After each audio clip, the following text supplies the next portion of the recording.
अन्तर्राष्ट्रिय खेलाडी यहाँबाट भेलामा सबैजनालाई स्वागत गर्दछु अनि जति पनि मेरो मित्रहरू मिडियाकर्मी अनि सबै सेक्टरको मित्रहरूलाई म धन्यवाद दिन चाहन्छु। अनि म खास यहाँ बोल्नको कारण यो छ कि यो कुरा जानकारी गराउन चाहन्छु। भर्खरै 15 दिन अगाडि हामी भारतको अमृतसरमा अन्तर्राष्ट्रिय प्रतियोगितामा गएका थियौँ अनि त्यहाँबाट चाहिँ यहीँका विद्यार्थीहरू 9वटा गोल्ड ल्याएको छ। यो चान्चुने कुरा होइन। त्यहाँ यही ठाउँको हिराहरू यस्ता हिराहरू छन्।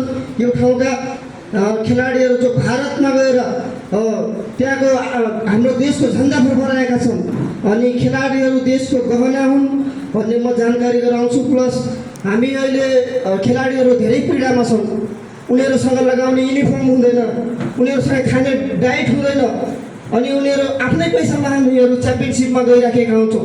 हामी आफ्नो लागि नखेलेर यो ठाउँको लागि खेलिराखेका छौँ अनि यो ठाउँलाई हामी चिनाएका छौँ। अनि भारतमा गएर त्यत्रो ठुलो 9वटा गोल ल्याउनु भनेको यहाँ चान्चुने कुरा होइन। म यो कुरा हाम्रो अध्यक्ष साहबलाई पनि जानकारी गराएकै हो अनि प्लस हामी मेयर साहबलाई पनि यो कुरा जानकारी गराउँछु। धेरैपल्ट मैले उसुको सामग्रीको लागि अनि युनिफर्मको लागि केही कुराको माग केही सहयोगको माग गरेको थिएँ तर उहाँबाट कुनै पनि अहिले फाइनेन्सिङ मैले पाएको छैन। म आफ्नो लागि नभएर खेलाडीहरूका लागि बोल्दैछु यो कुरा। यो अन्यथा नलिनु होला। अनि सबै यो खेलकुदमा अनि हाम्रो ठाउँमा यस्ता खेलाडीहरू छन् जो चाइनाको बेजिङमा गएर मेडल ल्याएको छन् अनि भारतको नागाल्यान्डमा गएर मेडल ल्याएका छन् अनि उनीहरूलाई कति दुःख छ। उनीहरू यहाँ आएर केही कुरा आफ्नो पाएका छैनन्। अनि म यो कुरा जानकारी गराउँछु कि केही कुराहरू मध्यनजर गरेर तपाईँहरू यो कुरा ध्यान दिदिनु होला। अनि खेलाडीहरूलाई एउटा पोजिटिभ माइन्ड लिएर त्यो सोचिदिनु होला। यो कुरालाई एकदमै मध्यनजर गरेर तपाईँहरू ध्यान गरिदिनुहोस्।